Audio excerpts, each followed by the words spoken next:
नमस्कार दोस्तों, आज हम आपको लेके चलते एक ऐसी यात्रा पर जहां हम 200 साल पीछे लौटते हैं। सन 1800 का भारत, जब देश असली मायनों में गांवों में बसता था। तब ना तो बिजली थी, ना तो रेलगाड़ी था और ना ही टीवी था और ना ही मोबाइल थे, लेकिन था अपनापन, सादगी और संतोष। चलिए देखते हैं कि उस दौर में गाँव कैसे दिखते थे और लोग गाँव में कैसे रहते थे। कल्पना कीजिए, आप सुबह उठे और दरवाजे से बाहर आए। चारों ओर खेत ही खेत, कच्ची गलियां, मिट्टी और गोबर से लेपे घर, छोटे छोटे आंगन जिनमें तुलसी का पौधा हो, घर की छत फूस या खपरेल की बनी हुई हो, बाहर बैलगाड़ी खड़ी हो और पास में कुआं जहां औरतें पानी भर रही हो, यानी पूरा गांव एक परिवार जैसा लग रहा हो। उस समय के जीवन शैली की बात करें तो उस समय लोग बहुत साधारण कपड़े पहनते थे। पुरुष धोती कुर्ता और पगड़ी बांधते थे, औरतें साड़ी या घाघरा चोली पहनती थी। जूते चप्पल हर किसी के पास नहीं होते थे। कई लोग नंगे पांव खेतों में जाते थे। सोने चांदी के गहने घर में जमा रहते थे, लेकिन उन्हें ज्यादातर शादी त्योहार पर ही पहना जाता था। कपड़ों की धुलाई नदी, तालाब या कुएं पर ही होती थी। उस समय का भोजन तो बहुत ही सरल था। रोटियां मोटे अनाज की, बाजरा, ज्वार या गेहूं, साथ में दाल, मौसमी सब्जियां और प्याज और लहसुन। दूध, दही, मक्खन और छाछ तो रोजमर्रा का हिस्सा थे। गुड़ और सत्तू लोगों की ताकत मानी जाती थी। त्योहार पर खीर, पूड़ी और हलवा बनता था और बच्चों के लिए सबसे बड़ा तोहफा होता था। गाँव की पूरी व्यवस्था अपने आप में संतुलित। किसान खेती जोतते थे और फसल उगाते थे। लोहार खेती के औजार बनाते थे। कुम्हार घड़े और दिए गढ़ते थे। बढ़ई बैलगाड़ी और हल तैयार करते थे। बुनकर कपड़े बुनते थे। चरवाहे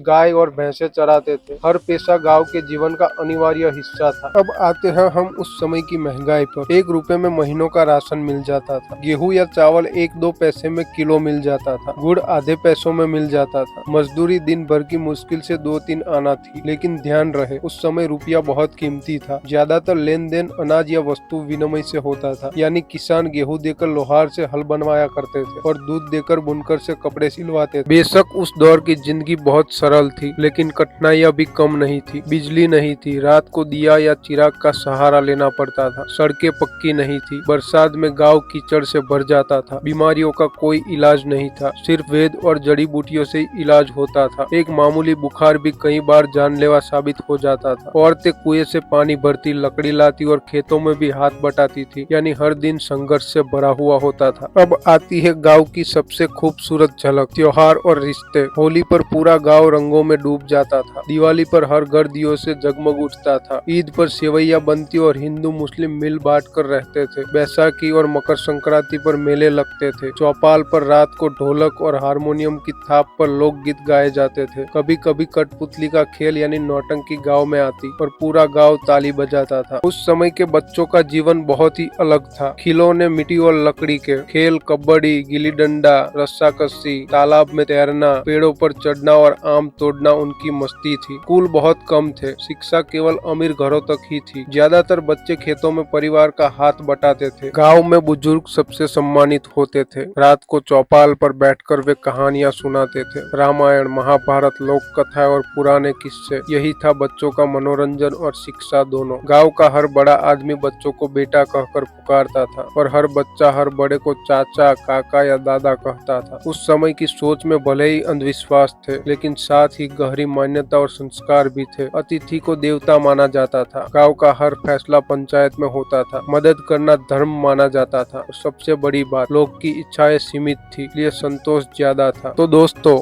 यह थी झलक सन 1800 के भारत के गांव की। यहाँ जिंदगी कठिन थी पर सादगी और अपनापन भरपूर था। जहाँ महंगाई कम थी लेकिन मेहनत और संतोष बहुत ज्यादा था। जहाँ हर त्योहार पूरे गांव का होता था। अगर आपको यह समय यात्रा पसंद आई हो तो वीडियो को लाइक करें और चैनल को सब्सक्राइब जरूर करें और कमेंट में बताएं क्या आप उस दौर की सादगी भरी जिंदगी जीना पसंद करते हैं या नहीं।